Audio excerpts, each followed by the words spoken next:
नमस्कार। एसपीएम स्मोली के digital classroom में आपका स्वागत, अभिनंदन। प्यारे बच्चों, आज हम यूनिट 1 का जो फंडामेंटल्स ऑफ कंप्यूटर हैं उसका सब टॉपिक जनरेशंस ऑफ कंप्यूटर्स पढ़ेंगे। विस्तार पूर्वक हम देखेंगे कंप्यूटर की कितनी जनरेशंस हैं जो आज हमारे सामने हैं, उसको वन बाय वन देखेंगे। इससे पहले कि हम उसे स्टार्ट करें, आइए देखते हैं ये जनरेशन होती क्या है। What are generations of computer? तो the continuous stage of development in the hardware of computer are called generations of computer। प्यारे बच्चों, कंप्यूटर आज हम देख रहे हैं, जो हम डेस्कटॉप देख रहे हैं, लैपटॉप देख रहे हैं, किसी भी तरह का जो कंप्यूटर है, इसको बनाने में लगभग हमारे पास 50 वर्ष लग गए। इन 50 वर्षों में अलग अलग स्टेप्स, अलग अलग स्टेजेस, कंप्यूटर के हार्डवेयर, कंप्यूटर के सॉफ्टवेयर को इम्प्रूव किया गया। तो डेवलपमेंट वाइज इन्हीं स्टेजेस को, जैसे जैसे कंप्यूटर डेवलप होता गया, इसकी जो ये स्टेजेस हैं, इन्हीं स्टेजेस को हमने कंप्यूटर की जनरेशन का नाम दिया। आपको मैं बता दूं कि जो फर्स्ट जनरेशन में जब मार्क 1 बना कंप्यूटर, तो वो साइज में काफी बड़ा था, बहुत बड़ा था, और उसकी जो प्रोसेसिंग स्पीड थी वो कम थी। अब धीरे धीरे जैसे जैसे टेक्नोलॉजी एडवांस होती गई, उसका जो साइज बड़ा था उसको हर जनरेशन में रिड्यूस किया गया, और जो प्रोसेसिंग स्पीड आपने फर्स्ट जनरेशन में देखी जो कम थी, वो फास्ट होती गई। इस विकास को, इसकी जो स्टेजेस हैं, इसको हमने जनरेशन का नाम दिया। तो सबसे पहले कंप्यूटर की मैं आपको बता दूं 5 जनरेशन हुई हैं। First generation of computer, second generation computer, third generation computer, fourth generation computer and fifth generation computer. तो बारी बारी से हम इसको पढ़ते हैं। तो आइए देखते हैं first generation computer. This generation of computer start from 1945 to 1954, in which vacuum tube were used as remain main components of processing। यह जो जनरेशन थी ये 1945 से 1954 तक यूज हुई, और इस जनरेशन की जो मेजर इन्वेंशन थी वो वैक्यूम ट्यूब थी। वैक्यूम ट्यूब इसमें जो है यूज हुआ इस फर्स्ट जनरेशन में। और ये वैक्यूम ट्यूब इलेक्ट्रिक बल्ब की तरह होते थे। हजारों वैक्यूम ट्यूब को मिलाकर एक प्रोसेसिंग यूनिट का जो है सर्किट तैयार होता था, जिससे इस जनरेशन के कंप्यूटर का जो है साइज बड़ा था। अब हजारों अगर आप इसमें वैक्यूम ट्यूब लगाते तो बड़ा हो जाता था, इसलिए इसका जो साइज था वो बड़ा था। और हीट कंज्यूमिंग पावर, एनर्जी ज्यादा लगती थी। हीट से ये जो वैक्यूम ट्यूब थी ये गर्म हो जाती थी। गर्म होने के कारण जो है वैक्यूम ट्यूब के फेलियर होने के ज्यादा चांसेस रह जाते थे फर्स्ट जनरेशन में। अब in this generation punch card were used for input, print out were used for output, magnetic drum was used for storage, machine language, especially binary language, was used to send informations to the computer। अब अगर आपको इसमें बात की जाए input की, तो punch card इसमें जो है यूज होते थे। Punch card piece of hard paper होते थे, जिन पर रॉ और कॉलम की फॉर्म में बाइनरी नंबर लिखे होते थे। इन्हीं बाइनरी नंबर को पंच करके इसमें इंस्ट्रक्शन जो है दी जाती थी।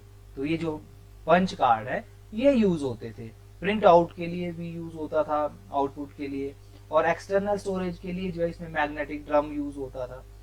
बाइनरी लैंग्वेज जो स्पेशली 0 और 1 की लैंग्वेज है वो इसमें इंस्ट्रक्शन देने के लिए यूज होती थी। और इस जनरेशन के जो पॉपुलर कंप्यूटर थे वो मार्क 1, एनिएक, एडवेक और यूनिवेक 1।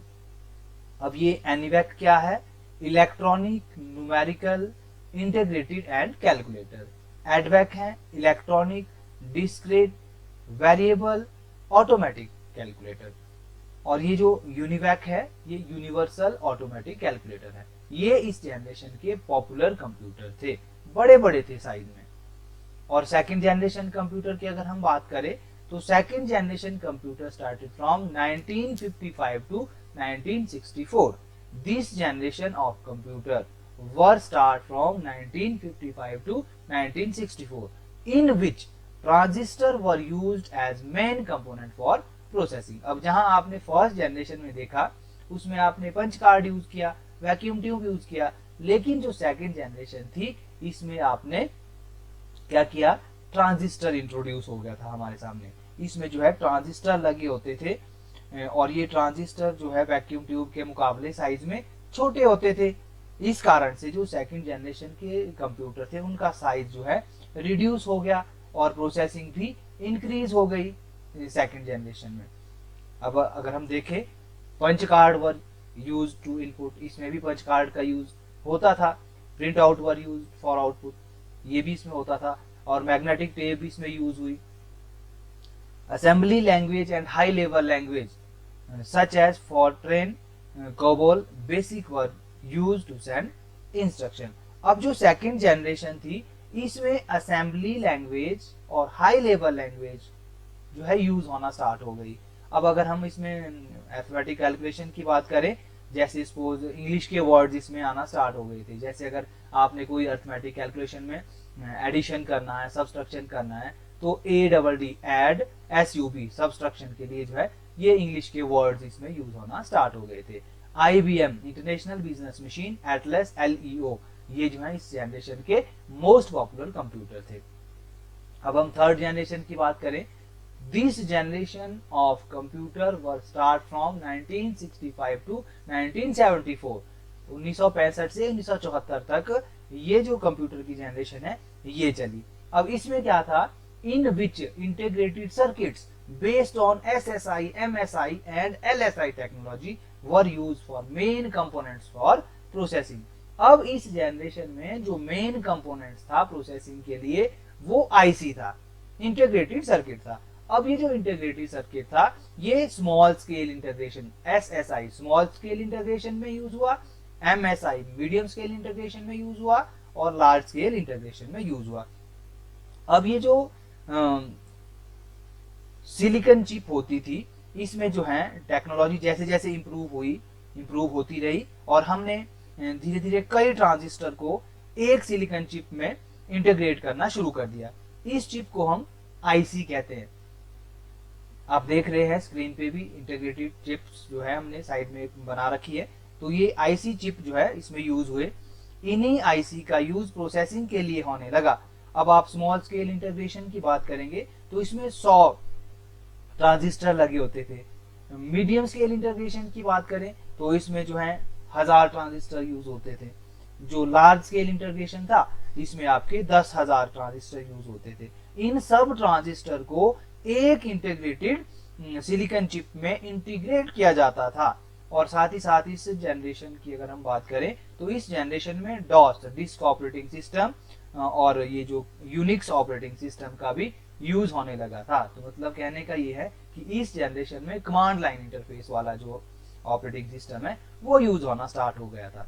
और IBM international business machine 307 series के और 360 सीरीज के जो मोस्ट पॉपुलर कंप्यूटर इसमें थर्ड जनरेशन में यूज हुए हैं।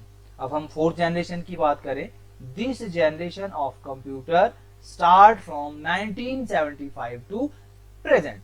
अब ये जो फोर्थ जनरेशन है 1975 से लेकर प्रेजेंटली चल रही है। अब इसमें भी मेजर जो इन्वेंशन थी वो क्या थी, माइक्रो प्रोसेसर थी। लेकिन वो माइक्रो प्रोसेसर आपने जहां थर्ड जनरेशन में देखा वो SSI और MSI LSI में यूज हुआ, लेकिन इस जनरेशन में वो VLSI very large scale integration में यूज हुआ, ULSI ultra large scale integration में ये चीज यूज हुई। क्या चीज, माइक्रो प्रोसेसर। अब ये जो लार्ज स्केल इंटीग्रेशन में आप देखेंगे इसमें जो है 1 लाख कंपोनेंट्स यूज होते थे और जो अल्ट्रा लार्ज स्केल इंटीग्रेशन है इसमें 10 लाख कंपोनेंट्स जो हैं एक सिलिकॉन चिप में इंटीग्रेट किए जाते थे। जिससे जो है क्या हो गया, इसकी जो प्रोसेसिंग स्पीड थी वो भी बढ़ गई और साइज जो है इसका धीरे धीरे रिड्यूस होता गया। और मतलब कहने का ये कि छोटे हो गए ये computer as compare to previous generation.